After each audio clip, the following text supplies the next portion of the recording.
Trabajé, no sé si ya sí son muchos o son pocos, pero trabajé unos años, 15 años en la Caja Costarricense del Seguro Social, específicamente en el San Juan de Dios, en la atención de personas con VIH.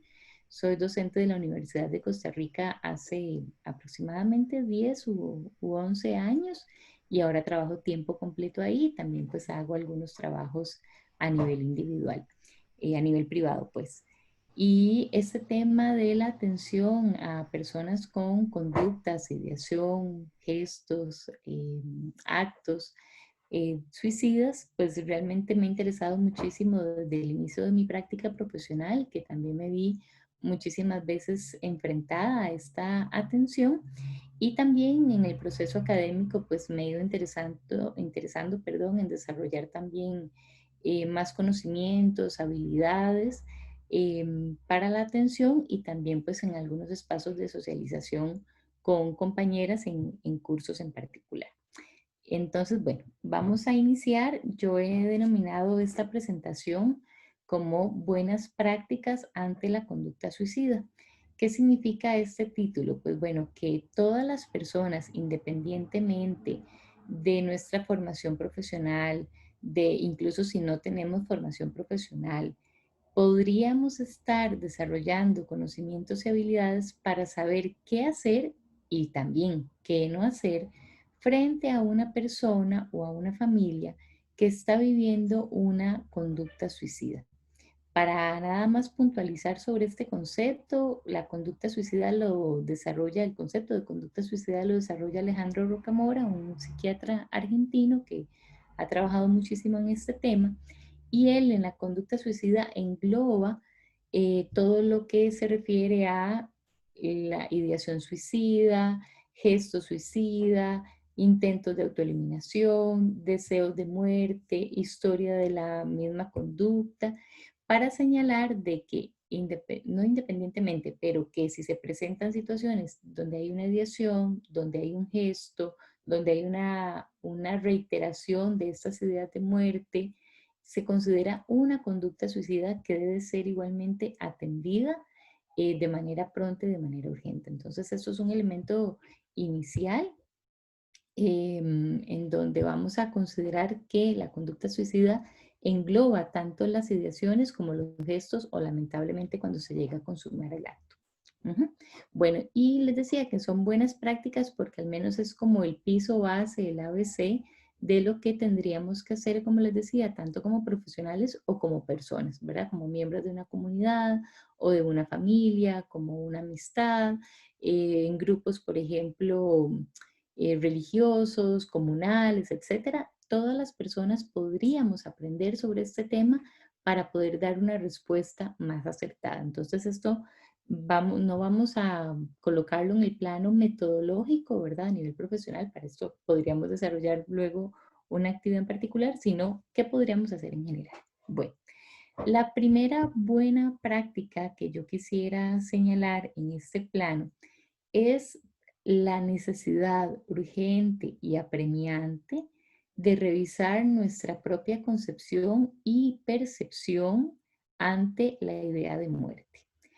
En nuestra sociedad occidental, en las épocas actuales, ya incluso desde hace algunos siglos atrás, el rechazo contundente a la muerte se viene colocando de una manera muy fehaciente y que además este rechazo hace que entonces generemos muchísimo temor ante la muerte.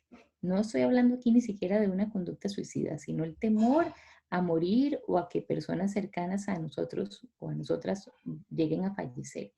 Una idea bastante poco cercana a la muerte pese a la realidad de la humanidad de la muerte. Es decir, la muerte, perdón, pertenece a nuestra vida humana, es parte inherente de la vida, ¿verdad? Es una complementariedad. En otras culturas, como por ejemplo culturas orientales, religiones budistas, la muerte incluso se celebra como un triunfo sobre la vida y se cree que es una continuidad de la vida misma y tienen otros rituales también de despedida de las personas que llegan a fallecer. Con esto no estoy diciendo que entonces, ¿verdad? Vamos a adoptar todas estas prácticas porque poco pertenecen a nuestra cultura, pero sí es muy importante sentarnos a pensar cómo yo me siento frente al tema de la muerte. Si es un tema que a mí me genera demasiada inquietud, angustia, preocupación, le huyo al tema, mejor no hable de esto, ¿verdad? Y entonces alguien dice que siente como que algo grave tiene, que se puede morir. No, no, no, ni diga eso es muy grave, jamás, no. Va a ver que no. Si a mí como persona me causa muchísima angustia enfrentarme o acercarme a una idea de muerte propia o de otra persona, yo necesito empezar a trabajar eso desde el punto de vista terapéutico. ¿Por qué? Porque si yo tengo este rechazo hacia esta situación de vida que es la muerte, probablemente cuando me toque atender o me sea la suerte de que alguien me comente de que está pensando la muerte o tenga un gesto suicida o una conducta suicida, probablemente yo me voy a incomodar. Y si me incomodo, difícilmente voy a poder dar una buena respuesta ante esta situación, ¿verdad? Puede ser que entonces yo diga, no, eso es pasajero, no pasa nada, mire, tenga una actitud positiva, piense en cosas bonitas, esto. Y esto vamos a ver que es un primer gran error, así, pero garrafal, en la atención de la conducta suicida. Yo tendría que tener la serenidad, la tranquilidad, el manejo emocional de que cuando alguien hace referencia a este tema, voy a estar alerta, preocupada, interesada, activar todos mis mecanismos, pero me tengo que sentir cómoda en un grado de comodidad suficiente para poder dar una buena atención.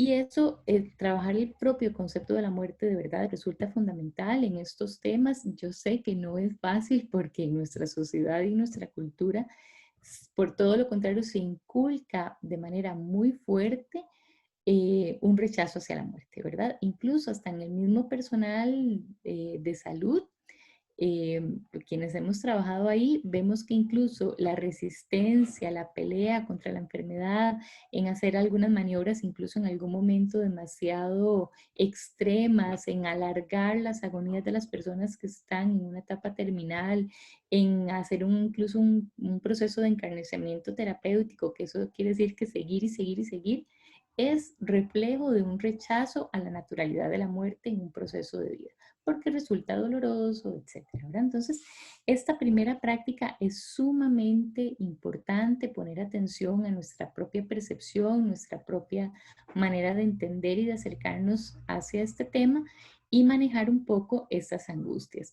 A veces no solamente nuestra voluntad o nuestra disposición, sino que podríamos estar necesitando ayuda profesional también. Bueno, muy bien. La segunda buena conducta que está muy relacionada con esto que les estaba diciendo entonces es una, y lo que voy a decir puede sonar un poco raro, pero es necesario, es una muy buena actitud que además sea genuina, que además sea honesta, que además sea real frente a la conducta suicida. Una actitud de real aceptación frente a la conducta suicida. Quiero aclarar aquí que aceptación no significa dar la razón, no significa validar, no significa alentar, muchísimo menos, no significa motivar para que la persona continúe con la conducta suicida. ¿Qué significa una real aceptación? Que nosotras podamos entender que esta persona realmente está con un deseo muy elaborado de morir, que está considerando la muerte como una solución, que su necesidad y su deseo de terminar con la vida es real, existe, no es una exageración, no es un dramatismo, no es una patología, ahorita vamos a hablar de esta categoría, es real. Y entonces si yo llego a aceptar que el sufrimiento, la experiencia vital de esta persona le está colocando la muerte como una posibilidad, yo tengo que aceptar que esto es así. Insisto, aceptar no significa decir, bueno, de ahí eso es así, ¿qué le vamos a hacer? Todo bien, no, vamos a ver que hay muchas cosas que hacer. Pero esta actitud de aceptar va a implicar entonces, compañeras, si yo quisiera que esto quede muy en firme, no antagonizar con la idea o con la conducta suicida. Ese es un gran error que cometemos cotidianamente, tanto profesionales como no profesionales. El antagonizar, ¿qué significa? Entonces entrar en choque, en conflicto, el rechazar esta emoción es invalidar esta conducta y eso, el gran problema que tiene es que nos hace perder la confianza, nos hace perder el rapport en la relación terapéutica, nos hace perder la alianza terapéutica y por lo tanto difícilmente vamos a poder dar un abordaje profesional. ¿Cómo se expresa ese antagonismo? Con comentarios como les decía, bueno, pero es que tal vez usted cree que eso es así de grave, pero va a ver que no, que mañana es otro día y que va a haber esperanza. Bueno, pero vean, no piensen en eso de la muerte, hay siempre hay una solución, esto de pensar en morirse, vea que es muy extremo. O, ay, no, vamos a hacer algo para que usted rápido deje de pensar en esto de la muerte. Yo necesito mostrar, como les decía, de manera genuina que le estoy escuchando a la persona, estoy entendiendo sus necesidades y que le estoy comprendiendo que se quiere morir. No le estoy diciendo que está bien, no le estoy diciendo vaya, no le estoy diciendo no hay nada que hacer, pero hay una aceptación real de la emoción, del sentimiento, de la vivencia, de la experiencia. Si yo tengo esa actitud real de aceptación, tengo más posibilidades de hacer un proceso terapéutico que si la evado, que si la evito, que si me enfrento, que si le doy una respuesta que trate rápidamente de quitar esa idea de muerte o esta conducta suicida que hay en la persona. Entonces, esta aceptación real cuesta muchísimo elaborarla. ¿Por qué? Porque entonces nos da miedo de que si nosotros le expresamos una real aceptación, la persona tome más, ¿qué podríamos decir? Deseos, motivaciones, una actitud todavía más exacerbada de terminar con su vida. Es todo lo contrario, compañeras. Se ha demostrado que una persona con una conducta suicida que logra hablar de esto y que recibe una respuesta real de aceptación, incluso en ese primer momento empieza a generar un alivio en la tensión.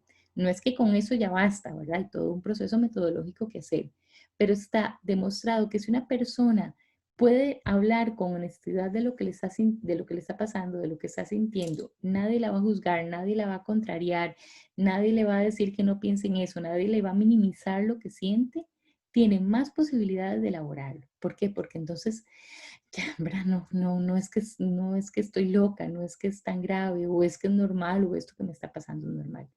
Incluso aquí es muy importante recordar que una persona logre verbalizar lo que está pensando, lo que está sintiendo, lo que está planeando en relación con la muerte es un gran paso. Mucha de la conducta suicida se empieza a gestar mucho tiempo antes de manera silenciosa, porque es un tabú, ¿verdad? Porque hablar de querer morirme, y más si incluso la gente piensa que yo no tendría ningún motivo para querer morirme, porque estoy bien, porque tengo recursos, porque soy joven, porque tengo trabajo, porque, ¿verdad? Si todavía esta disposición de la persona de hablar significa que tiene ya mucho tiempo de esta idea de andar rondando y que lo haya podido decir es un gran alivio, realmente. Que ahí por ahí ponían un compañero que es importante que se llama validar, ¿verdad? Exactamente esas ideas que pasan por su muerte, por supuesto. Hay frases que permiten validación sin que motiven o vayan a exacerbar esas ideas de muerte. Por ejemplo, bueno, es muy normal que las personas pensemos en los deseos, en la idea de muerte en algunos momentos críticos de nuestra vida.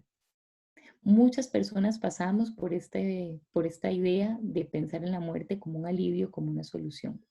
Es común pensar en la muerte. Es frecuente en una situación de sufrimiento como esta. Yo no le estoy diciendo todo bien con que usted vaya, ¿verdad?, a pensar esto, no le estoy diciendo vaya, le estoy diciendo esto pasa, nos pasa frecuentemente. De hecho, la OMS ha hecho investigaciones muy interesantes de señalar que más o menos una tercera parte de la población desarrollamos una conducta suicida en algún momento, que puede quedarse en una fantasía o que se puede ir elaborando y que muchas veces no nos atrevemos a decir porque es un tabú, porque además si hay creencias religiosas, morales, sancionatorias sobre la muerte, difícilmente también las personas lo puedan decir. Pero vean que es una experiencia incluso vital muy frecuente, incluso muchísimo más frecuente, y eso no significa que ya estemos, ¿verdad?, para una terapia súper elaborada, la gente teme mucho a un internamiento en una institución de salud mental, como si además eso fuera un problema, no lo es, pero entonces dice, mejor no digo nada de esto que estoy pensando, estoy sintiendo, o porque me da miedo, o porque me van a internar, me van a hospitalizar. Esa es como una idea súper, súper frecuente. Bueno, entonces la segunda conducta que les decía es entonces esa actitud genuina de aceptación de la conducta suicida. Ujú. La tercera buena práctica entonces ya nos va a decir que tenemos que tener una actitud atenta a acercarnos a esta idea o a esta conducta suicida y tener un acercamiento de valoración que sea sumamente respetuoso, y adecuado a la etapa de la conducta suicida en la que se encuentra la persona. Esos procesos de valoración, por supuesto que hay todo un desarrollo teórico y por lo tanto, o más bien metodológico y por lo tanto teórico de valorar la conducta suicida. Este autor Rocamora propone un modelo que se llama AFVA, que significa acoger, focalizar el problema, valorar la gravedad y tener una actitud frente a esta conducta suicida que estamos enfrentando. Ahorita voy a desarrollar un poquito más de esto. Pero entonces, una vez que la persona nos lo comente, una vez que estamos cómodas en nuestra propia piel con la idea de muerte, una vez que la persona nos lo comente o salió en la conversación o nos dimos cuenta por alguna situación, una vez que yo he dado una validación de la emoción, no de la conducta, no del pensamiento, sino de la emoción, entonces yo tengo que acercarme a esa situación de manera muy respetuosa.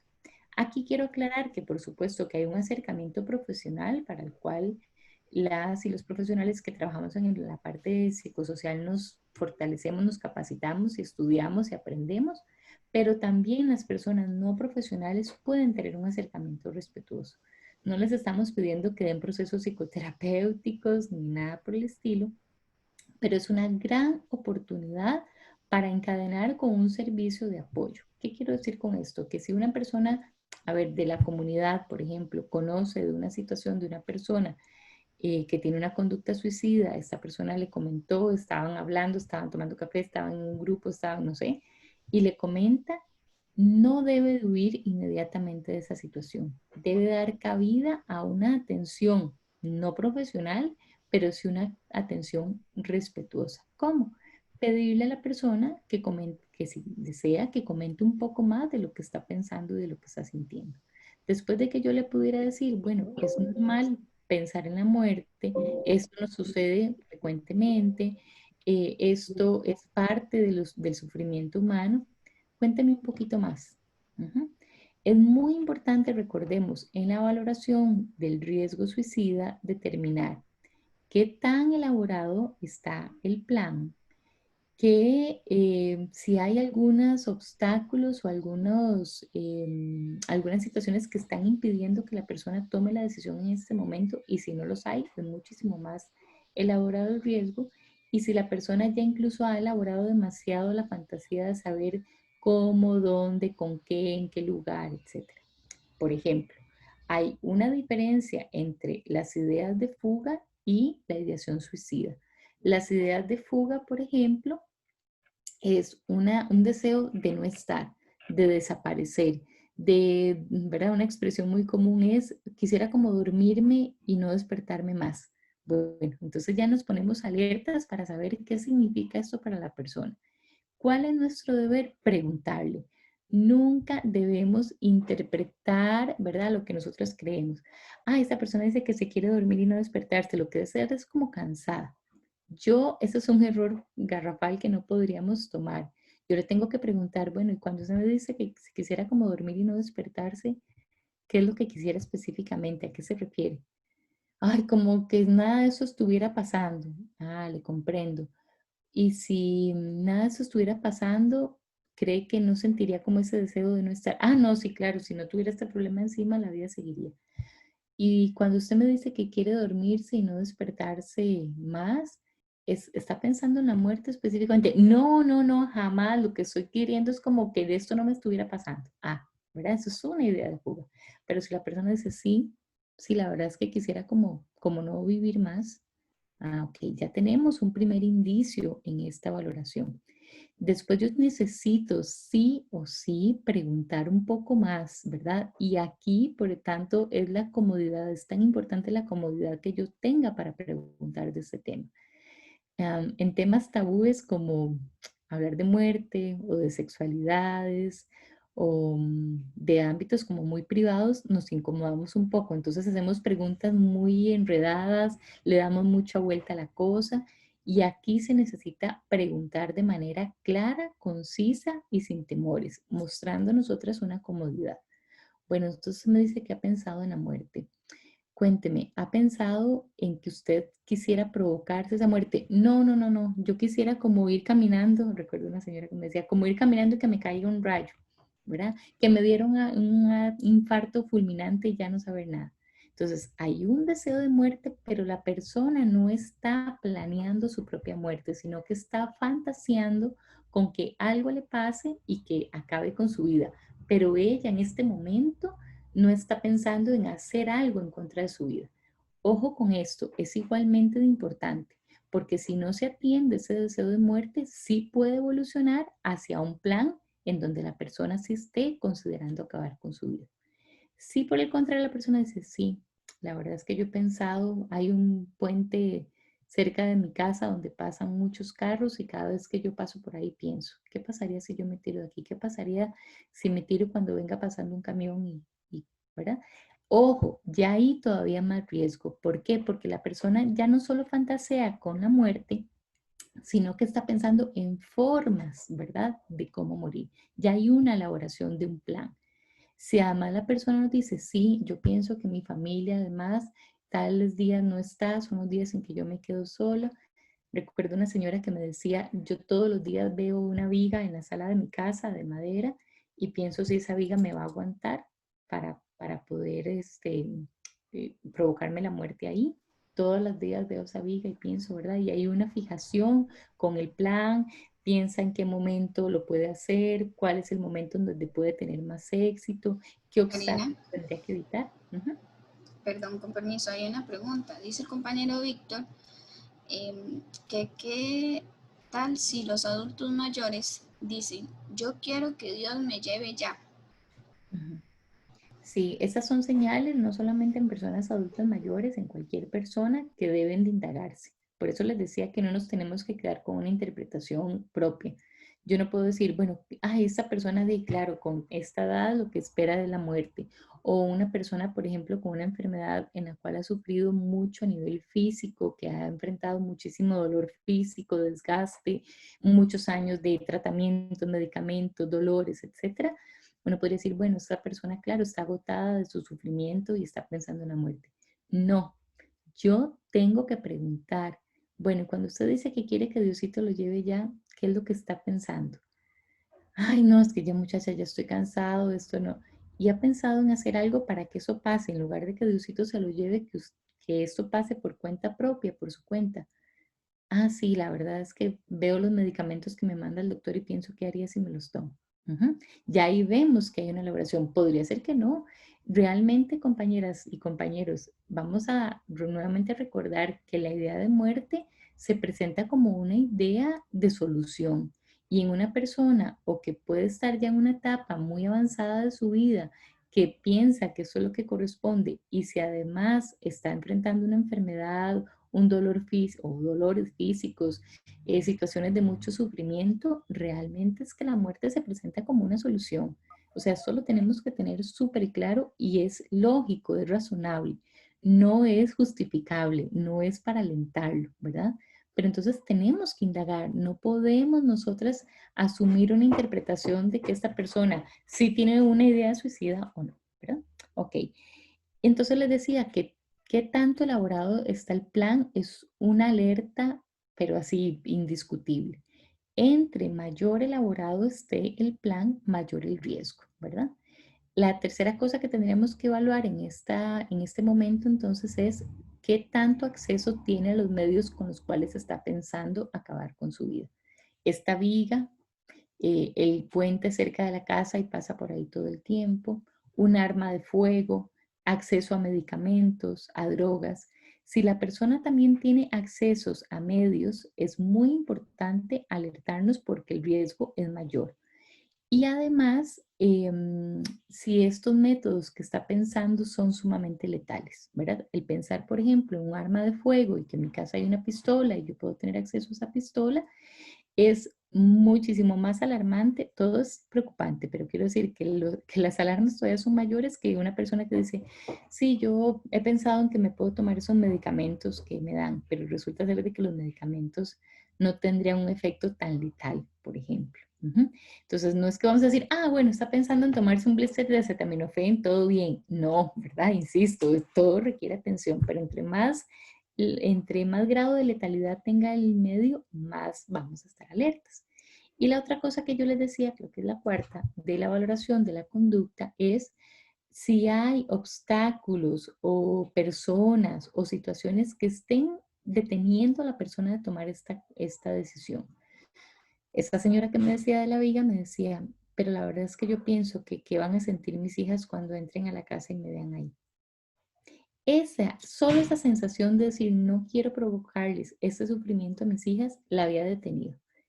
Y sobre esto, nosotras, cualquiera que sea el obstáculo para llevar a cabo el gesto o el acto suicida, tenemos que agarrarnos, pero así fuertemente para prevenir. ¿Por qué? Porque esto es lo que está permitiendo en este momento detener la conducta. Bueno, es que la verdad es que yo creo que quienes hacen esto no van al cielo o se condenan o al infierno, una creencia religiosa. Aunque yo no comparta esa creencia religiosa, o puede ser que sí, no importa, pero para esa persona es sumamente importante.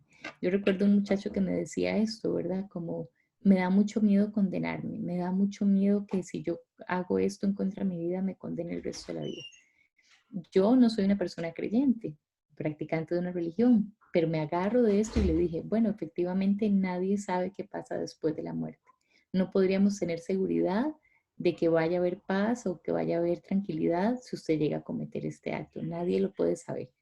Yo no le estoy diciendo sí, se condenaría, sí iría al infierno, ¿verdad? Porque esto generaría más angustia más, pero me agarro de ese pensamiento, de esa idea, de ese obstáculo para evitar. Puede ser que la persona diga, no, la verdad es que ya estoy decidida, no me intente convencer, eso es súper importante, ¿verdad? Cuando la gente dice, no quiero que me diga nada, yo ya tomé la decisión, nuevamente, no antagonizar con esa idea. Recuerdo también una muchacha que me decía esto, ya, vea, usted me puede decir lo que sea, yo ya tengo esta medida tomada y nada me va a hacer cambiar de decisión. Es súper importante que nos aliemos con la autonomía de la persona en ese momento. ¿Y qué significa esto? Decirle, bueno, evidentemente la vida es suya y usted siempre va a poder decidir sobre esta vida. Evidentemente, si usted ha tomado la decisión, esa es una libertad que usted tiene. Pero ¿qué le parece que hagamos un trato? Y empieza una negociación para activar un plan de protección a la vida. Yo no le voy a decir, no, usted no puede hacer un acto en contra de su vida, queda prohibido, no, no se trata de eso. En ese momento, cuando hay una elaboración súper hecha, súper fuerte, muy posicionada, no antagonicemos. Dígame, bueno, efectivamente usted va a tener siempre disposición y voluntad sobre su vida. Pero ¿qué le parece que hagamos una pausa? Hagamos un trato. Vamos a probar otras cosas, ver cómo nos va y bueno, usted siempre va a poder decidir. Pero Con intentemos otro permiso. camino, a ver cómo nos va. Una Ujú. preguntita, nos dice el compañero Marco de parte del MEP. La consulta es la siguiente. ¿Puede mencionar desde su experiencia cuáles son los motivos que más comúnmente se presentan como propiciadores del suicidio y en qué grupos sociales se están presentando más? Ajá. Sí, sobre las causas de la conducta suicida hay modelos explicativos, hay modelos desde lo endógeno, de lo psicopatológico, hay modelos desde lo social, o desde la sociología, por decirlo de otra manera, hay modelos desde las crisis circunstanciales o del desarrollo, hay modelos desde la cultura y del significado de la muerte. En realidad, este autor Rocamora señala de que la comprensión de la conducta suicida debería ser un modelo multisémico. Eso significa que deberíamos de considerar todas las posibilidades que pueden estar provocando la muerte. Mi experiencia personal y profesional es que más que decir, bueno, esto es porque hay una enfermedad, una discapacidad psicosocial, enfermedad mental dentro de la familia, o esto es por la etapa del desarrollo, o esto es porque más importante que eso es reconocer que existe. Ujú. Buscar la causalidad es importante como para comprender si hay algún motivo disparador que está potenciando la conducta suicida, pero podrían ser uno o varios o muchos, ¿verdad? Podría ser una mezcla entre lo que está pasando en el momento actual, por ejemplo, y una condición personal endógena de la persona, un desequilibrio, por ejemplo, químico, una discapacidad psicosocial. Podría ser una crisis circunstancial, algo externo a la persona, podría ser una crisis del desarrollo, podría ser una mezcla entre un estilo de vida, por ejemplo, el consumo problemático de drogas versus una crisis. Es decir, pueden haber muchísimos motivos y un riesgo de buscar la unicausalidad de esos eventos es que no vemos entonces el riesgo en otras situaciones. Entonces, mi recomendación sería es que si se expresó, que si está ahí, trabajemos sobre ello más que pensar en la causalidad, porque es como una posición como un poco a priorística. Ajá, y por ahí también señalaban de que es multifactorial. Y en los grupos de mayor riesgo ante la conducta suicida hay de todo, dependiendo mucho de la cultura, del momento histórico, de cómo se configura la sociedad, de la ubicación, si es en la ruralidad o es en el espacio más urbano. Entonces, por ejemplo, en Costa Rica se ha determinado que la mayor tasa se encuentra en hombres adultos. em, ¿Qué más? Bueno, se veía incrementando un riesgo en las poblaciones adolescentes, pero realmente no es determinante, ¿verdad? Lo que sí es determinante son factores que potencian la vulnerabilidad. Una persona con alguna discapacidad psicosocial, una esquizofrenia no descompensada, un trastorno paranoico, trastornos obsesivos compulsivos, personalidades limítrofes, historias de abusos sexuales o de violencia, sobre todo que han generado trauma, no abordados. Bueno, un elemento fundamental, eso sí no se nos puede olvidar, son las ausencias de redes de apoyo. Si la persona no cuenta con redes de apoyo, que puede ser que tenga familia, amigos, etcétera, pero no tenga redes de apoyo, que eso hay que distinguirlo.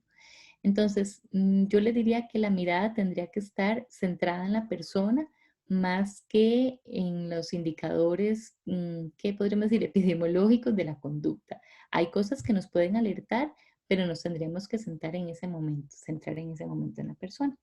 Bueno, entonces vean, voy por la pauta 3, que entonces es este acercamiento respetuoso. Sí es muy importante que nosotras logremos valorar el grado de riesgo de la conducta suicida. Si estamos viendo que es una idea de fuga, bueno, ya entonces hay cosas que hacer, pero el riesgo no es mayor. Pero entre mayor elaborado sea el plan, mayor grado de letalidad de los medios que se están pensando. Un elemento fundamental también es que si ha habido gestos previos, gestos suicidas, la persona, por ejemplo, hace cutting, que se lesiona o ha tenido un intento previo, hace un año hizo un intento con medicamentos, siendo adolescente hizo un intento, eso todavía es muchísimo mayor el riesgo. Y a partir de ahí, efectivamente, tenemos que empezar a articular todas las posibles respuestas a nivel inter. Y cuando digo inter, entonces es interdisciplinario, interinstitucional e intersectorial. Las respuestas inter es una de las buenas prácticas. Paso entonces a la práctica 4, que es articular todos los posibles recursos para atender y apoyar a esta persona, pero ojo, tendría que ser de manera muy respetuosa y también consensuada y negociada con la persona. No es que entonces, ¿verdad? Nos vamos a alarmar, inmediatamente llamamos al 911 a la policía, a todo el mundo que vengan, que se lo lleven, porque eso puede generar más angustia y más amenaza. Les voy a comentar de una experiencia que supe en este año en la universidad. Existe todo un protocolo de atención y eso lo voy a vincular con el punto 6 de buenas prácticas, que es como una mirada crítica a los protocolos. El protocolo en la universidad establece que frente a una crisis por una conducta suicida, inmediatamente se tiene que llamar a los servicios como de emergencias de la universidad para que se asista por profesional correspondiente.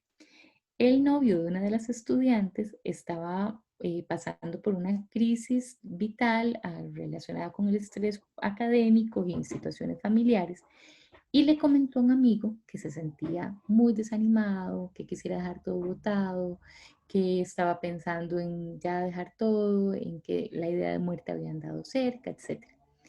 El amigo, con muy buena intención, entonces llama a este número de teléfono e inmediatamente cae en el campus universitario la policía de tránsito, el médico de la Oficina de Bienestar de Salud, la psicóloga, con la ambulancia, con las patrullas, las luces. El muchacho, el que estaba pasando por la crisis, no entendía nada de lo que estaba pasando. Y llegaron todas estas personas a atenderle como si fuese que no sé, que se hubiera quebrado una pierna, que tuviera una herida de arma blanca, en una emergencia que entonces atribuló, ¿verdad? Muchísimo más a esta persona, a este muchacho, le provocó una crisis nerviosa que por poco y termina en un brote psicótico porque se sintió sumamente amenazado.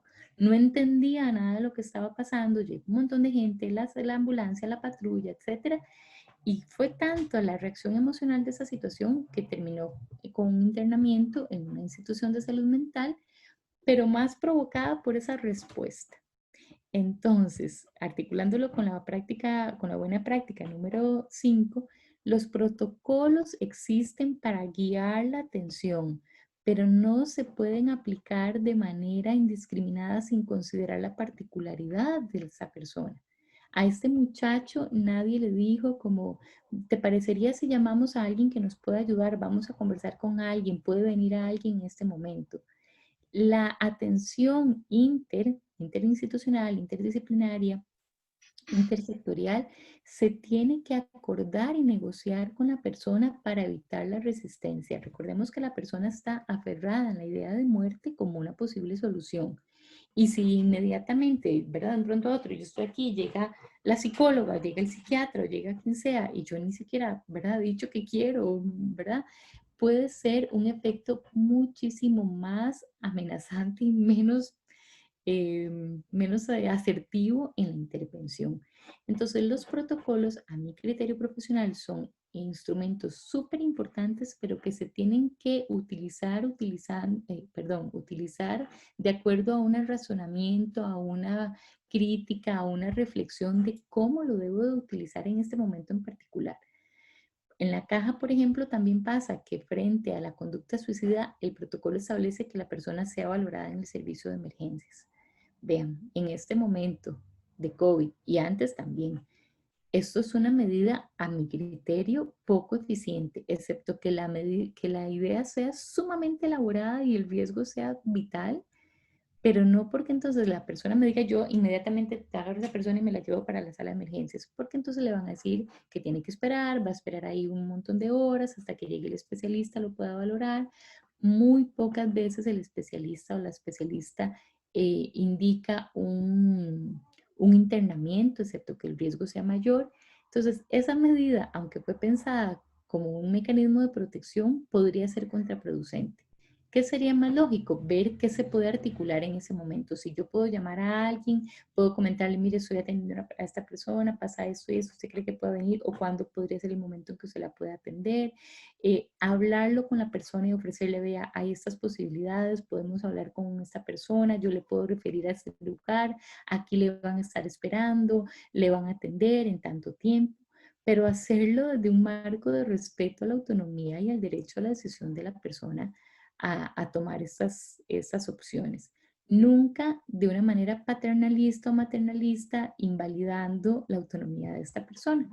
Por supuesto que hay conductas suicidas, entre mayor sea el riesgo, que tenemos que tomar decisiones como romper la confidencialidad o el secreto profesional, activar la red de apoyo, hacer un plan con la familia, comentárselo a alguna persona, eso también puede pasar, pero es que no me quiero como centrar en esto porque son metodologías de la intervención. Pero lo que quiero decir es que entonces en el punto 4 y 5, con el seguimiento y con los protocolos, tienen que hacer de acuerdo a la situación específica. nunca de manera rígida, forzada, porque vamos a ver, muy respetuosamente yo he visto que hay a veces más preocupación por cumplir el protocolo que por dar una buena atención a la persona. Es decir, como no puedo fallar en el protocolo, ¿verdad? La institución me dice y luego me van a cuestionar. A ver, desde el punto de vista ético es mejor pensar cómo este protocolo apoya mi actuación profesional y no pensar cómo entonces mi actuación profesional va a estar en función de cumplir el protocolo. Porque esa rigidez en la lógica de la interpretación del protocolo podría ser contraproducente, como esos ejemplos que le conté, en la atención de la persona. Hubiese sido muchísimo mejor para este muchacho darle más chance de hablar, ofrecerle una alternativa, probablemente la hubiese tomado, coordinar con la oficina de salud en este caso, ver en qué momento le puede dar la cita, cómo se puede gestionar la atención, en lugar de haber desplegado todo ese operativo para atender esta emergencia. Muy bien. La sexta buena práctica que yo les quiero recomendar es entonces despatologizar la conducta suicida. Esto es sumamente importante, que está muy relacionado con lo que hablábamos al inicio. Despatologizar entonces es dejar de pensar que la persona tiene un problema a nivel químico, orgánico, tiene solamente un trastorno, ¿verdad?, de personalidad, una enfermedad mental, que entonces solamente se puede tratar con medicación, que eso ya entonces me deja de corresponder a mí porque yo no soy médica psiquiatra o no soy psicóloga clínica, o entonces, ¿por qué están? Bueno, aclaro que pueden existir ese tipo de situaciones en personas con esas condiciones, por supuesto, y ahí también tendríamos que reconocer nuestro límite profesional. Pero despatologizar significa entender que la conducta suicida es una expresión de la humanidad, ¿verdad? En un momento difícil, en un momento de crisis, en un momento de desesperanza, de agobio y demás, y que entonces también hay acciones profesionales y no profesionales que también podríamos hacer. Muy bien. Otra de las prácticas, entonces, siguiendo con el tema anterior de la terapia y el seguimiento, es sumamente importante la atención oportuna. Esta es una de las prácticas más determinantes en el éxito de la atención de la conducta suicida. Una atención oportuna. Ojalá en el mismo momento que la persona nos lo está diciendo, ojalá darle prioridad a ese tipo de situaciones. Si, por ejemplo, a nosotras como profesionales nos refieren ese tipo de situación, darle prioridad inmediata a la atención de esta conducta. Un gran error muy frecuente es decir, vea, ahorita no tengo tiempo, ya van a ser las 4, dígale que venga la otra semana. En ese momento yo ya perdí una gran oportunidad de poder hacer un buen rapport, una buena alianza e incluso puede ser que el riesgo para la vida aumente. ¿Por qué? Porque entonces la persona reafirma la idea de que para qué seguir, si no hay oportunidad, si nadie me hace caso, si ¿verdad? No importo, ¿verdad? Nadie me presta atención. Yo sé que lo que estoy diciendo es muy complejo, ¿verdad? Porque ustedes me pueden decir, y yo estuve ahí, vea, no tenemos tiempo, no hay capacidad, yo tengo un montón de gente esperando, tengo un montón de trabajo que sacar, eso lo sé, ¿verdad? Son mediaciones institucionales que nadie puede negar. Lo que quiero señalar es que la teoría y la práctica nos señalan de que la oportunidad en la atención marca la diferencia. En mi práctica profesional, ¿qué prefería yo hacer? Si había una situación de estas, de emergencias, que además, compañeras, no es una cosa que nos pase todos los días, ¿verdad? Sino que puede ser más ocasional. Decirle, por ejemplo, si tenía personas esperando, explicarle, vea, tengo una situación urgente que atender, estoy preocupada por una persona, me preocupa su vida y necesito atenderla. ¿Usted cree que me pueda esperar, aunque me tenga que esperar un gran rato, o puede ser que nos veamos en otro momento? O en algunos momentos mío donde mi jefatura le decía, me están llamando porque ocupan que se haga una atención inmediata. Hay una persona que le acaban de dar el diagnóstico de VIH, está súper descompensado, quieren que valore el riesgo y tengo 3 personas esperándome. Y la jefatura organizaba para dar respuesta. ¿Por qué? Porque es prioridad, es urgente, es apremiante atender esa situación. A veces incluso hasta por miedo, por resistencia, por lo que hablaba al inicio, entonces, ay, dígale que venga después, dígale que yo lo llamo, dígale que vaya a tal lugar, que vaya a emergencias, que busque ayuda en tal lugar. yo estoy perdiendo la oportunidad de hacer algo con y para esta persona que podría estar marcando su vida y que podría estar incluso determinando la posibilidad de que esta persona se abra la atención o por todo lo contrario se cierre, ¿verdad? Entonces, ¿para qué le contesto? No sé, al doctor o a la maestra o a quién, si nadie me ayudó, ¿verdad? Si no pasó nada, si nadie me dio pelota, si no tuve la importancia que tenía. Ujú. Entonces, la oportunidad de la atención es fundamental.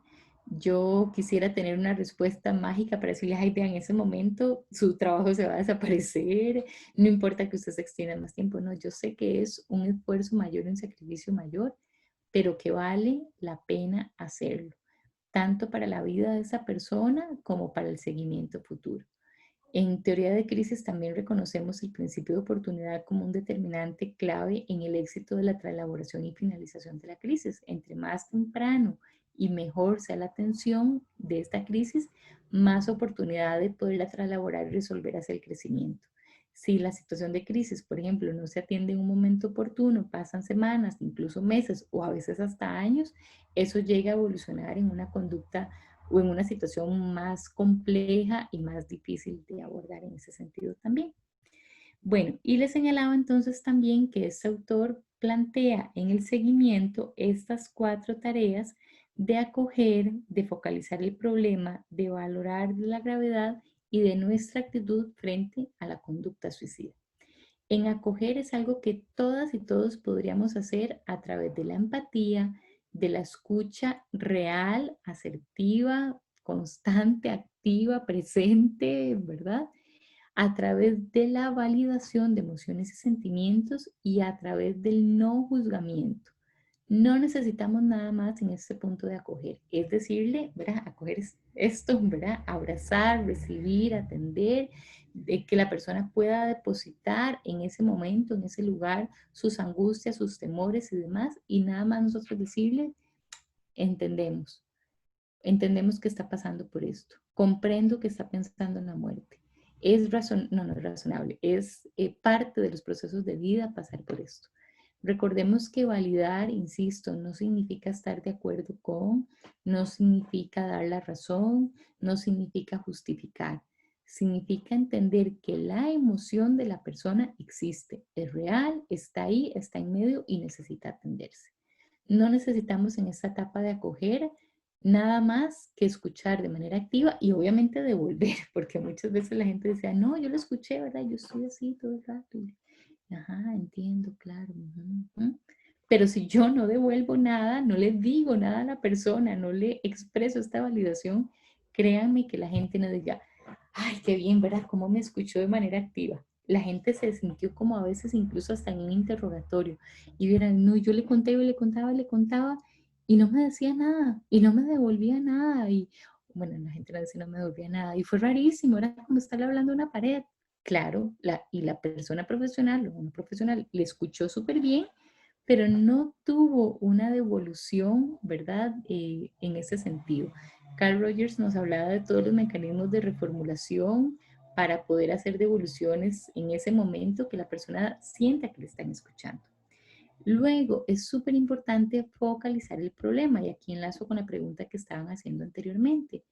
Puede ser que la conducta suicida esté relacionada con una crisis del desarrollo o una crisis circunstancial en ese momento que pueda tener alguna alternativa de solución que incluso la persona no la esté viendo. Sucede mucho, por ejemplo, con situaciones de sobreendeudamiento, con conflictos familiares, con alguna situación de la vida de la persona, una situación de acoso laboral, por ejemplo, que entonces ese problema que sí está desencadenando la conducta suicida puede tener una alternativa de solución, ¿verdad? Entonces es muy importante indagar si está pasando esta persona alguna circunstancia en particular, un cambio en el desarrollo, en la etapa del desarrollo de la vida. Recuerdo un señor que había sido que se había jubilado como 2 años antes de que le correspondiera porque había tenido unos problemas de salud y la jubilación había sido súper ya no dije nada, súper anticipada, no, la persona no se había preparado, no tenía idea de que eso le iba a pasar y de un pronto a otro ingresa al hospital, tiene un problema de salud y a los 2 meses ya estaba jubilado. Y claro, entonces este cambio en la vida sin ninguna preparación y todo lo que implicaba de haber sido una persona que trabajó fuera de su casa, que era el proveedor, que tenía un estatus incluso social, a pasar a ser un mueble más en la casa, porque además no asumía ninguna tarea dentro de la casa y no tenía ningún proyecto elaborado, por supuesto que generó esta crisis y entonces, esta etapa que muchas personas podrían pensar que es de júbilo, ¿verdad? Con la jubilación, le estaba desembocando esta situación. O, por ejemplo, un cambio en la vida de la familia, cuando, por ejemplo, los hijos y las hijas se van, si es que se van de la casa también, y la no preparación para este cambio, que es parte de la vida también. Bueno, entonces, focalizar el problema nos va a dar muchas luces sobre qué hacer, ¿verdad? Sobre por dónde dirigir la acción profesional, sobre si incluso hay ahora sí otras alternativas que se requieren activar. Por ejemplo, una persona con una discapacidad psicosocial, un trastorno de personalidad, una enfermedad mental. Hay personas que nos cuentan, ¿verdad? No vea, yo desde chiquitito, un día estos atendió un señor que decía, yo desde chiquitito tenía esas ideas raras, es que yo no le logro explicar, era como de que yo todo el tiempo, desde que yo me acuerde, sentía estas ansiedades y esta desesperanza, no, me decía como este desasosiego, me decía el Señor, toda la vida. Bueno, evidentemente, si toda la vida ha estado presente, probablemente ese Señor tiene alguna condición más a nivel de su salud mental que requiere una valoración y una atención. Algo importante que no señalé también es que hay una práctica muy institucionalizada, muy naturalizada, muy legitimada, que es la medicación. Yo no soy profesional experta, ni lo quiero hacer, en verdad, en el tema de la medicación, pero sí hago una crítica, sobre todo a los servicios de salud, que se cree que con ya la medicación de una persona con una conducta suicida queda todo resuelto. O que ya entonces, verá, ya está tomando la fluoxetina y entonces ya todo bien. Por el contrario, si incluso una persona que inicia la medicación de manera muy repentina, sin ninguna preparación y no muy convencida, podría ser incluso un elemento que juegue en contra de la salud mental de esa persona. No va a tener buena adherencia. Sabemos que con los antidepresivos, si se dejan de manera repentina, perdón, pueden incrementar una crisis, pueden incrementar un problema de salud emocional. Hay entonces sí una irregularidad a nivel químico de las endorfinas, de la dopamina, de la serotonina, que entonces incluso pueden potenciar este efecto. Yo con la medicación soy del criterio de que si se requiere por criterio de especialista, debemos de hacer un proceso de acompañamiento también para potenciar la adherencia a ese tratamiento, porque si no puede ser, como les digo, un arma que en lugar de potenciar va incluso a generar un riesgo mayor. Bueno, volviendo entonces al modelo, teníamos que entonces ya nos hablaba de valorar la gravedad, que ya de esto hice referencia a la importancia, compañeras y compañeros, insisto, a no dejar detalles en el aire, de tener una absoluta claridad del riesgo para la vida. Y esto solo lo podemos hacer a través de preguntas directas, de preguntas concretas, sin mostrar demasiado temor, sino haciéndolo como si estuviéramos preguntando cuánto paga de luz en su casa, ¿verdad? Una pregunta concreta, específica. Se requiere valorar el riesgo.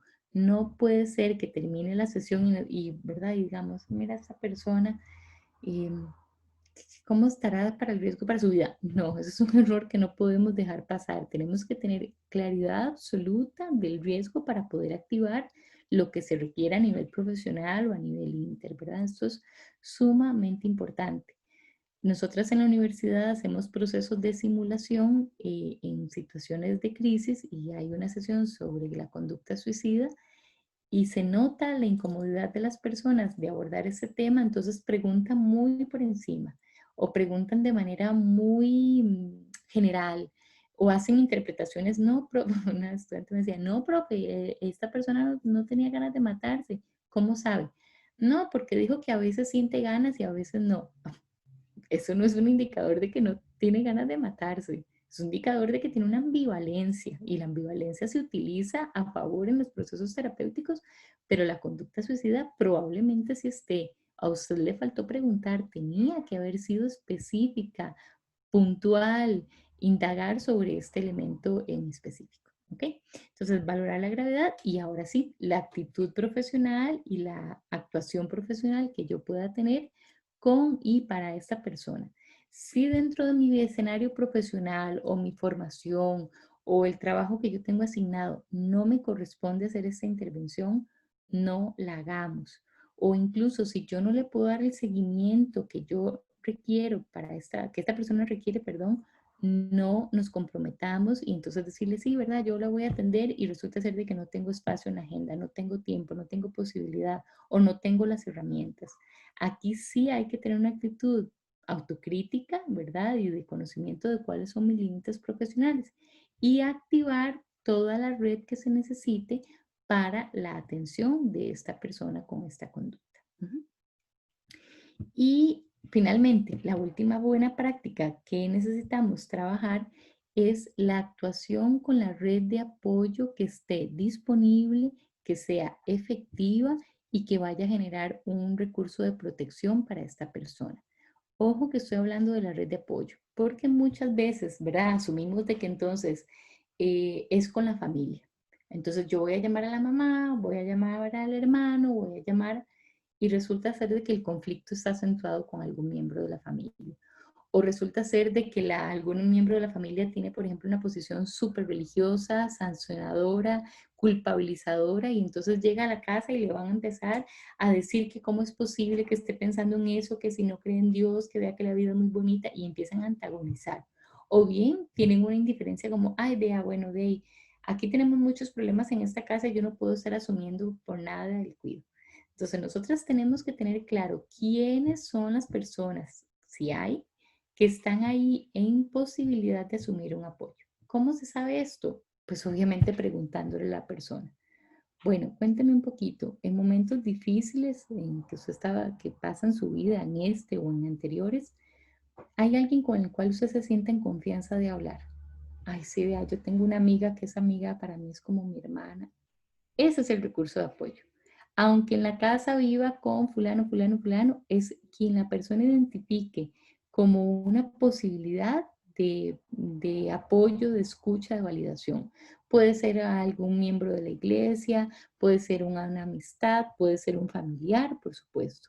Si no existen fuera de la institución, nosotras también tenemos que recordar que podemos ser un recurso de apoyo. No quiero decir con esto que entonces tengamos que estar absolutamente en disposición 24 horas, 7, ¿verdad? Darle el número celular, no estoy diciendo eso, pero que la persona sienta que en ese espacio tiene una posibilidad de ser escuchada, apoyada, validada ante la situación que está enfrentando. Entonces, el trabajo con la red de apoyo es fundamental y otro elemento complementario a esto es que muchas veces incluso sí puede existir un recurso de apoyo, pero requiere algún tipo de intervención. Por ejemplo, que diga, si no, en mi casa, la verdad es que más o menos ahí me llevo con mi hermano, ¿verdad? Pero es que él a veces como que yo le cuento de lo que me está pasando y yo lo veo que él se angustia y que se pone a llorar y entonces yo no quiero ponerle mis problemas a él, ¿verdad? Bueno, entonces, ¿qué trabajo tendríamos que hacer nosotras también con la red de apoyo para entrenarle y decirle, ¿verdad? Que también es importante que le permita que se exprese, que la persona le pueda contar las cosas y que pueda también gestionar las propias emociones. No le vamos a pedir al hermano que no llore, por supuesto que sí, pero que pueda tener una gestión emocional algo diferente para que la persona que está en esa situación pueda expresarse más libremente. O esto que le decía anteriormente, cuando la familia entonces más bien porque así se le ocurre que es mejor, porque cree que eso es una buena alternativa, empieza más bien con conductas sancionatorias o culpabilizantes, entrenar a la familia para decirle, vea, esto que está pasando fulanito o fulanita no es porque quiera, no es porque le falte voluntad, no es porque no ame la vida o no ame a Dios, está pasando por una situación y explicarle un poco en qué consiste la conducta suicida para que dentro de la casa tenga ese recurso protector realmente eficiente. Ujú. Bueno, entonces esas son las buenas prácticas que yo traía para compartir con ustedes en este ratito Y tal vez en los minutos que nos quedan, entonces podamos también abrir un poco el espacio al diálogo y a las preguntas o incluso a lo que ustedes quieran pues ampliar o incluso contradecirme sobre este tema también. Gracias, Karina. Aquí tengo unas preguntas en el chat. Preguntan, ¿puede una universitaria de 22 años que ha presentado varias veces momentos de ansiedad? Entonces nos menciona sudoración, palpitaciones, falta de respiración, miedo. Puede llegar a tener pensamientos suicidas. Ella ha indicado que a veces no se siente realizada, se exige mucho, a pesar de tener buenas notas, es insegura. Ujú. Sí, vean, todas las personas podemos o hemos tenido alguna ideación o alguna conducta suicida. Todas.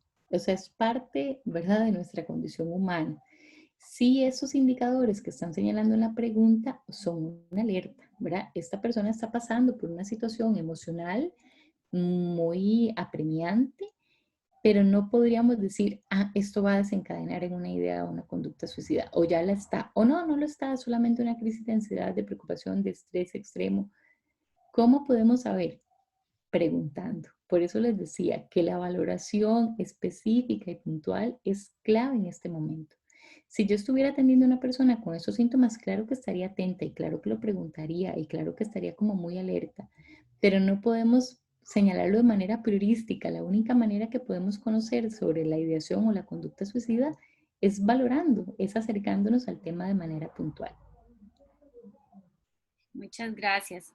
Hay otra que dice, en referencia a la población estudiantil, ¿se tienen estadísticas en Costa Rica de la incidencia en suicidio y qué motivos han sido determinados según los estudios?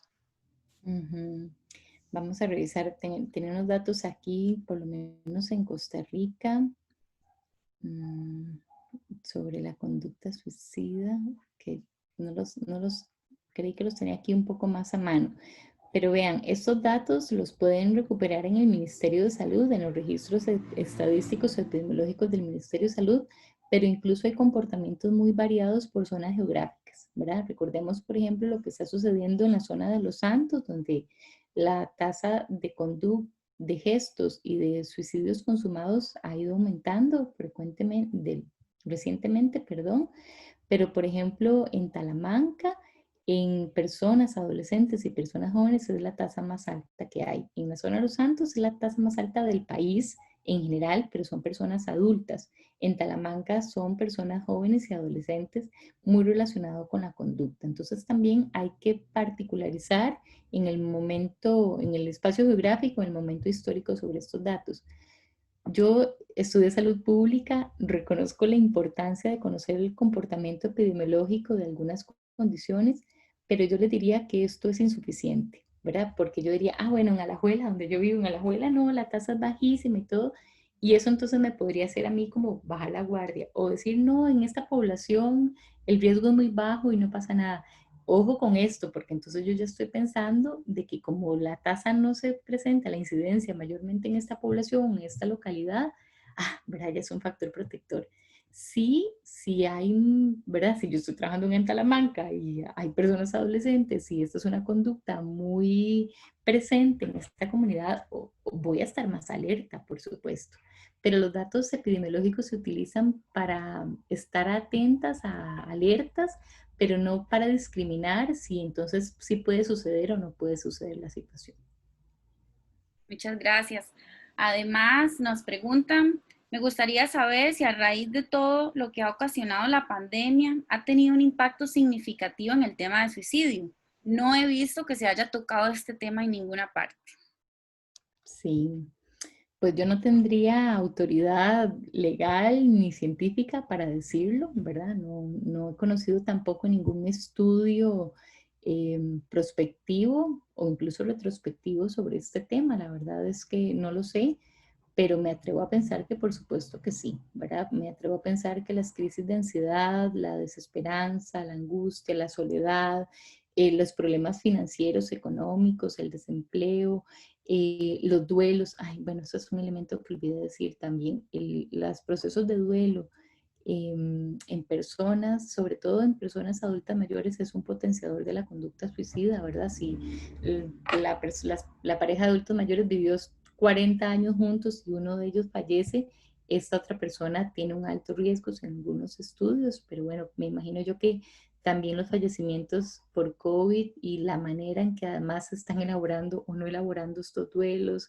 no hay procesos de despedida, funerales, rosarios, todos los rituales que culturalmente habíamos tenido para hacer los procesos de elaboración, por supuesto que deben de complejizar muchísimo más la salud mental y podrían, yo me atrevería a decir que podrían, claro que sí, potenciar estos riesgos. Sin embargo, ¿verdad? No tengo, como les digo, ningún criterio científico para afirmarlo como tal.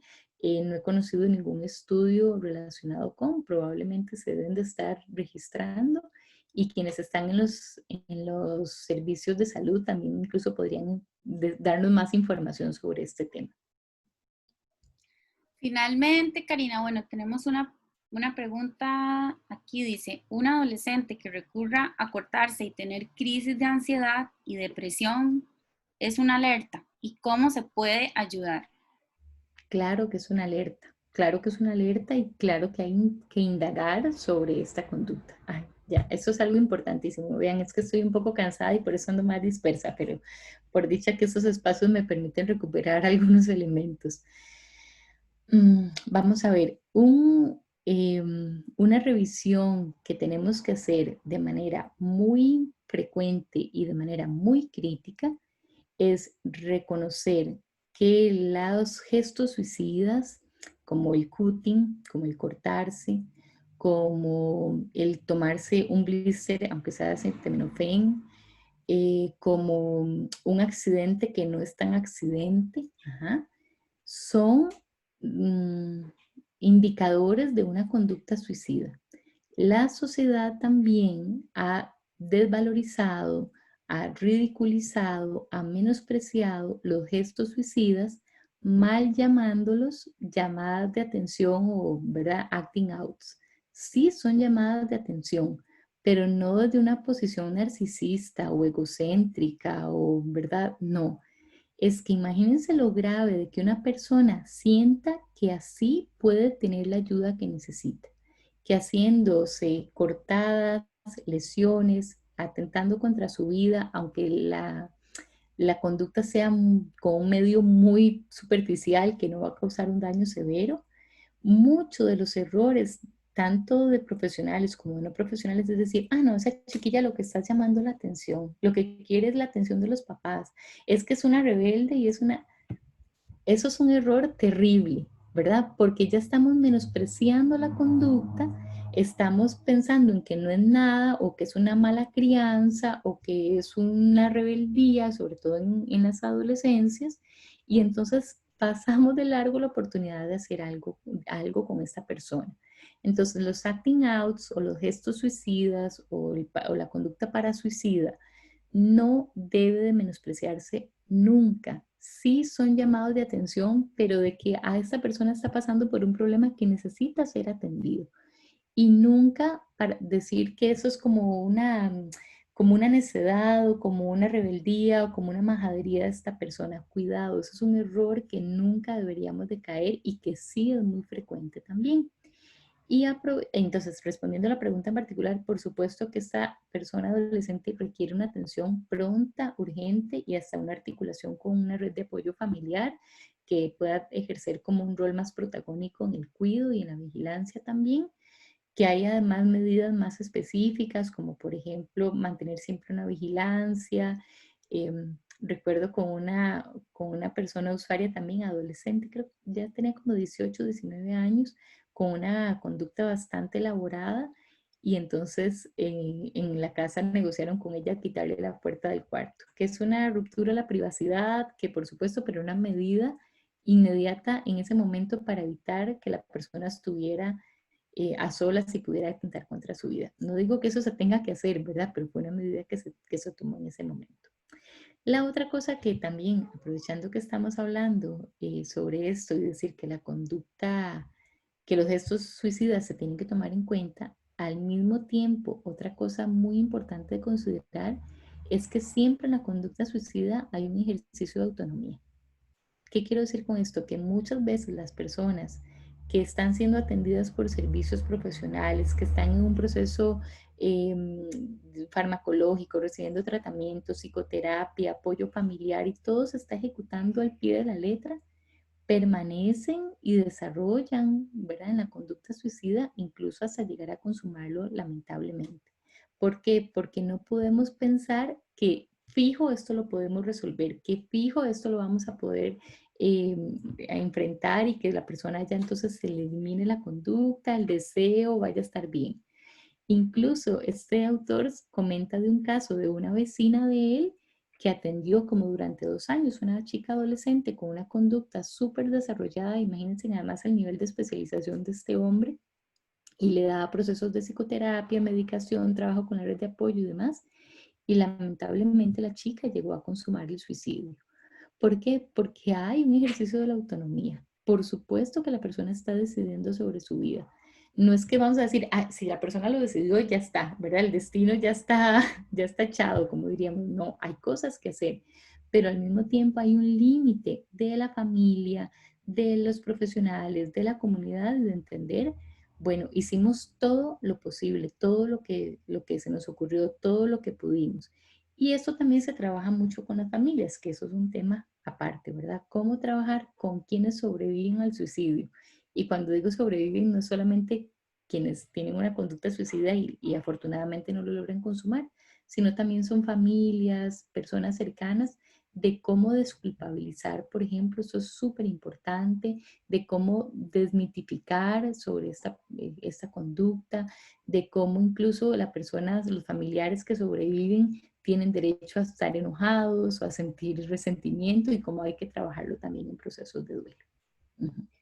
Karina, hay dos preguntas muy interesantes aquí que acaban de llegar. Dice, ¿cómo actuar cuando en el centro de salud no se le da la importancia requerida al gesto o rasgo suicida? Sí, suele pasar mucho. Hay que seguirlo intentando, ¿verdad?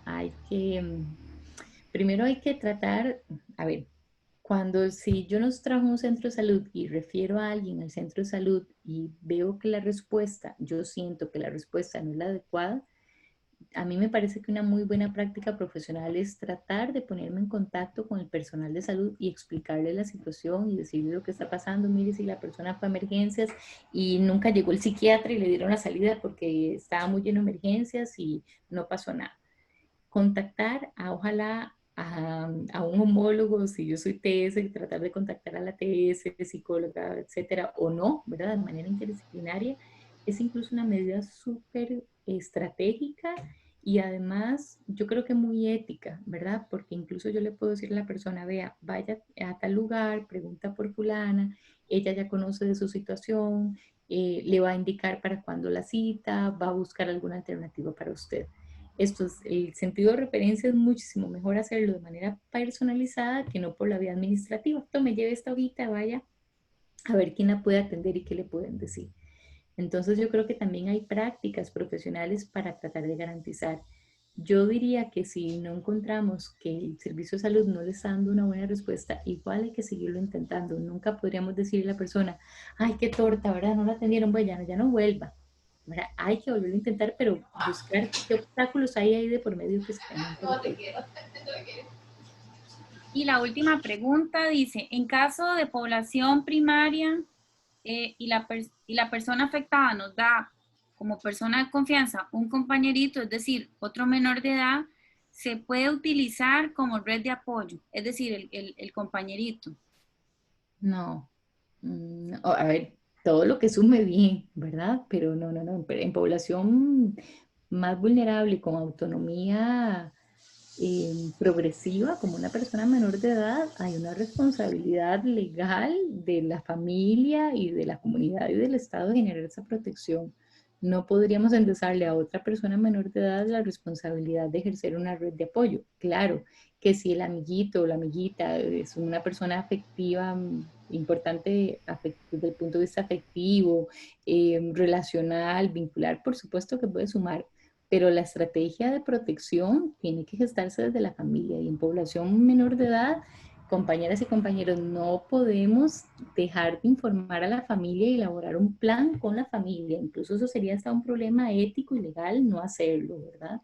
Entonces, ojo aquí con esto. Hay algunas críticas que hablan de que la población infantil que llega a tener una conducta suicida, un gesto suicida, realmente sí es tal cual, porque se considera que la conducta suicida tiene una conciencia sobre la muerte y que en población, por ejemplo, menores por lo menos de 8 o 10 años, no hay una conciencia tan elaborada sobre la irreversibilidad de la muerte, es decir, que no se puede entender en ese momento de que si hago algo contra mi vida es permanente, ¿verdad? Recuerdo también un caso de una familia que un chico como de 6, 7 años había hecho un gesto suicida porque el abuelito había fallecido hacía como 2 o 3 meses.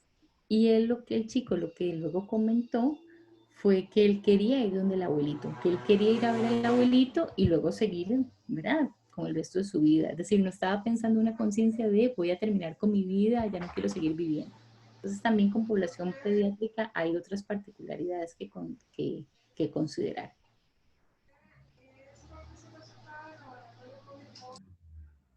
No sé si por ahí alguien más, incluso en estos minutitos, si hemos abarcado las preguntas, pero si alguien quisiera abrir el micrófono también y comentar alguna situación. Bueno, no sé, Cara, si estoy dando una indicación que no corresponde.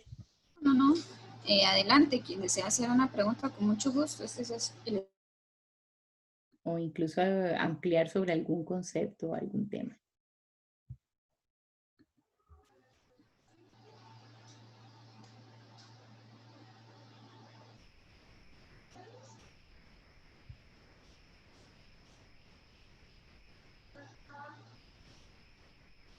Qué timidez. No sé si hay algo más. Víctor tiene la mano levantada.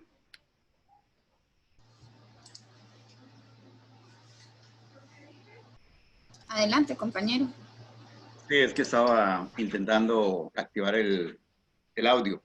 Sí, dos cositas. Bueno, con el comentario que hizo la compañera a una alumna una vez, de a veces sí y a veces no, quería comentarles, digamos, un caso en donde, bueno, yo soy psicólogo y alguna vez trabajé en clínica, ahora estoy pues en el Ministerio de Salud, pero me llegó una paciente que vivía en Alemania, vino acá 22 días y bueno, alguien me la refirió y fue 2 sesiones conmigo. Y ella hablaba un poco de este tema y a veces sí y a veces no, y entonces precisamente yo continué con el tema y le pregunté que, bueno, en qué momento se sentía más deprimida, con ganas de sentirse más, de desaparecer y todo ese tipo de cosas. Y entonces precisamente ella me decía, yo en las mañanas amanezco feliz, contenta, desayuno riquísimo, pero cuando el sol se acuesta, cuando va a llover, cuando el cielo está gris, yo quiero desaparecer con el día. Y bueno, se devolvió a Alemania, bueno, porque andaba vacacionando y pues ese no era el tema central, pero sí hubo, sí se habló del tema. La cuestión es que como un año después me di cuenta que ella se había quitado la vida a las 5:30 de la tarde en Alemania. Entonces, ese a veces sí y a veces no, ¿verdad? Como decía la alumna, no es tan cierto, porque sí, me imagino que uno no va a pasar las 24 horas con un sí o con un no, sino que precisamente son momentos. Y el otro asunto de los menores de edad, también conozco casos en donde la responsabilidad es tan grande y si el amiguito se suicida, puede generar grandes sentimientos de culpa que son difíciles de manejar e inclusive puede ser un detonante para un segundo intento suicida.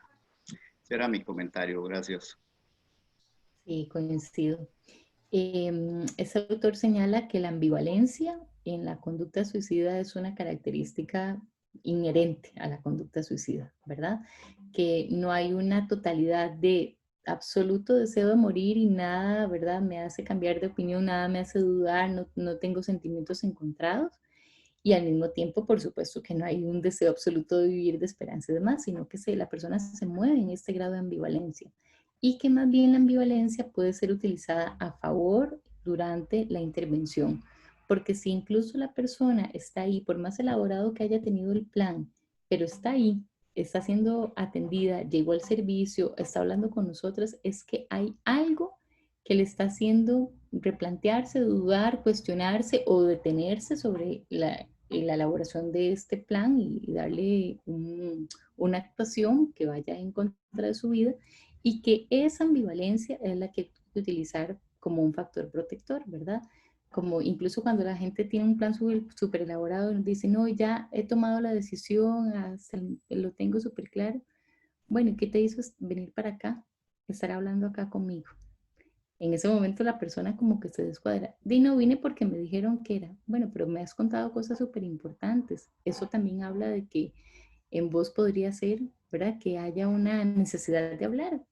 ¿Qué te parece si lo seguimos intentando? Por ejemplo, ¿verdad? Entonces es reflejarle a la persona y devolverle a la persona de vea, usted está aquí, está hoy con vida, ¿verdad? No ha cometido este acto, ¿verdad? O lo ha intentado y no lo ha logrado. Y no es que le vamos a decir, ve, que yo voy ganando, no se trata de eso, sino de utilizar esa ambivalencia a favor en este proceso, porque la visión de túnel, vamos a recordar que es así de desesperanzadora, es una visión totalizadora de la vida, ¿verdad? Como no hay nada que hacer. Y resulta ser de que siempre hay algo que hacer porque la persona está ahí, está con vida, nos está diciendo las cosas que hay que hacer. Gracias. Susana Zamora tiene la palabra. Buenos días. Karina, bueno, agradecerle en nombre de los orientadores y yo como orientadora también, el apoyo y el aporte que nos ha dado, porque en realidad siento que el tema se las trae y ha logrado captar puntualmente recomendaciones que nosotros podríamos eventualmente poner en práctica en caso de que podamos atender alguna situación de riesgo suicida, que valga decirlo si se han atendido. Entonces, en el nombre de mis compañeros y también como asesora y en nombre de los compañeros también de la Dirección Regional, le agradecemos muchísimo por su aporte, por su apoyo, porque en realidad nos da muchas luces para poder apoyar a todos esos estudiantes y a todas esas familias que en este momento eventualmente podrían estar teniendo o enfrentando ideaciones suicidas o incluso riesgos suicidas. Básicamente esa es mi intervención. Muchas gracias. Con mucho gusto, Susana. Más bien, gracias a ustedes por la confianza. Y finalmente tenemos a Catherine Solano con la mano levantada y creo que esa es la última intervención por el tiempo, Karina. Entonces, sí. Catherine tiene la palabra. Sí, buenos días. Yo pertenezco al Ministerio de Salud de Esparza, del área rectora, y precisamente ayer tuvimos reunión de la instancia local y hay una incertidumbre muy grande porque si bien es cierto el MEP tiene muchos protocolos, ¿verdad? Lo que usted señalaba anteriormente de que la única vía en este momento es llegar a emergencias, donde a pesar de haber una atención diferenciada entre los sintomáticos respiratorios y los que van por otras causas, ¿verdad? A atención de emergencias, es un gran obstáculo, ¿verdad? En este momento. Los orientadores están jugando un papel muy importante en ese seguimiento como parte del protocolo, ¿verdad? Tienen captación de los casos que han podido captar, ¿verdad? Porque en realidad es complejo, máxime que las clases virtuales pues no son como muy frecuentes. Y yo pienso que esto es un reto que en este momento tenemos. Yo ayer no tenía una una respuesta, ¿verdad? Como coordinadora de la ILAIS,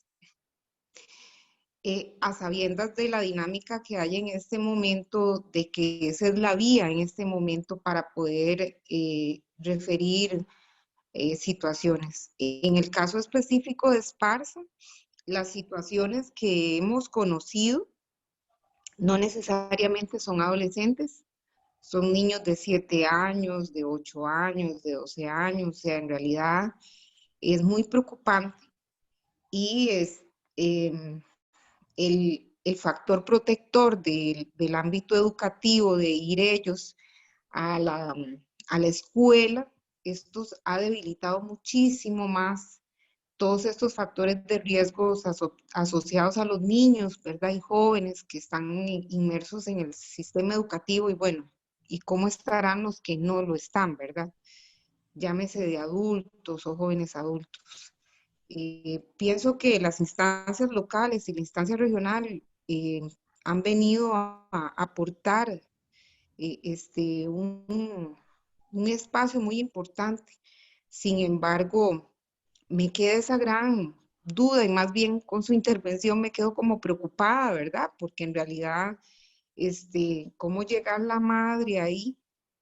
O cómo las niñas me dicen, es que la mamá me dice que ya no aguanta más, que ya no quiere más, ¿verdad? Ya no da más. Pero bueno, entonces, ¿qué se le indica? Vaya a emergencias y le dice al médico que se siente mal y valora si en realidad merita o no enviarla a psicología y esperar la gran fila, ¿verdad? Que se espera para esto. Es preocupante. En realidad, ayer hablábamos que es como ahorita, un reto que todavía no lo visibilizo, ¿verdad? Y con su intervención trataba como de imaginarlo, de cómo llegarle a cada uno de esos muchachos con un mensaje de esperanza, de amor, de acompañamiento. Y lo que hablábamos en la isla nuestra, la integran mucho educadores y orientadores, un trabajador social y una psicóloga de un equipo interdisciplinario, y ellos decían que, bueno, en este momento de las maestras o los profesores guías son los que están jugando un papel importante de contención y de captación, ¿verdad? Eso quería ponerlo en la mesa porque en realidad yo quedé muy preocupada ayer, ¿verdad? Aunque es una realidad que uno sabe, pero cuando se abre el tema, las cosas se dejan en la mesa, ¿verdad? Y bueno, ¿y ahora qué respuesta? Porque nosotros como ente rector tenemos que buscar una viabilidad. Entonces hay una política, pero las estrategias tenemos que crearlas, ¿verdad? Tenemos que generarlas con los actores. Entonces, ¿cómo les llegamos? Eso es como algo que quería dejar ahí y bueno, dentro de sus investigaciones o sus seguimientos, que es un escenario que ahorita tenemos muy preocupante. Muchas gracias y muy rico su aporte profesional. Muchas gracias, Catherine. Muy puntualmente, yo coincido con esta preocupación. Creo que una debilidad en esta manera en que se pensó la atención, incluso antes del COVID, era en como poner un embudo que la atención iba a pasar por un servicio de salud, ¿verdad? Por emergencias que probablemente tuvo como la mejor de las intenciones, pero que queda corto, ¿verdad? Muy corto, muy limitado. Si ya los servicios de salud antes estaban saturados, ahora no lo tenemos que decir. Cuando a mí me han preguntado sobre qué se debe hacer, ¿verdad? Es que yo digo, lo primero que deberíamos hacer son estrategias de prevención, incluso de oportunidad de trabajar las situaciones que las personas viven en espacios de escucha, de promoción de la salud mental, de articulación de redes, como por ejemplo las experiencias tan exitosas de las casitas de escucha que tenían, por ejemplo, en Talamanca y en Pavas, que eso es una alternativa que desde los espacios locales se pueden gestionar y desde diferentes instituciones también, para no esperar que entonces la atención solamente tenga que ser en el tratamiento y a través de un servicio de salud.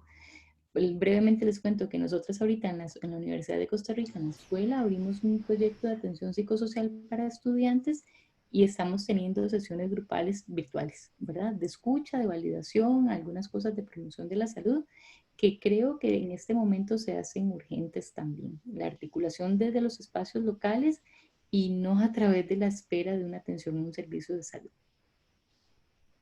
Muy bien, Karina. Bueno, hasta el momento ya ninguna persona tiene la mano levantada y no hay más preguntas en el chat. No sé si podríamos realizar el cierre, como usted guste. Sí, exactamente. Yo creo que para no abusarnos del tiempo, muchísimas gracias por la invitación y por la confianza y ojalá que haya sido de aprovechamiento y pues ahí estamos a la orden cualquier cosita. Bien, de parte de la instancia local del abordaje integral de comportamiento suicida de la zona de Barranca y el Roble, les agradecemos mucho a todas las personas por su participación e interés, participar en esta charla y en especial a nuestra facilitadora Karina por este espacio brindado gratuito y con su disposición, ¿verdad? Su profesionalismo que tanto la caracteriza. Cuando se hizo la invitación recibí muchos comentarios y gestos de alegría, ¿verdad?, por participar en esta charla. Entonces se los manifiesto aquí presencialmente, ¿verdad?, directamente. Y entonces, pues fue un placer escuchar toda esta información que nos va a servir para nuestro ejercicio profesional. Muchas gracias, muchas gracias. Mi compañera Stephanie.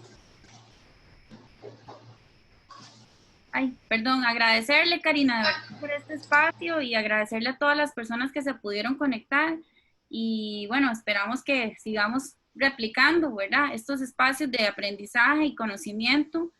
Y bueno, es un tema que está puesto sobre la mesa, entonces en la medida que desde las ILAIS podamos trabajarlo y apoyarnos, pues estamos para eso. Entonces desde la ILAIS Garavito, muchas gracias también por este espacio.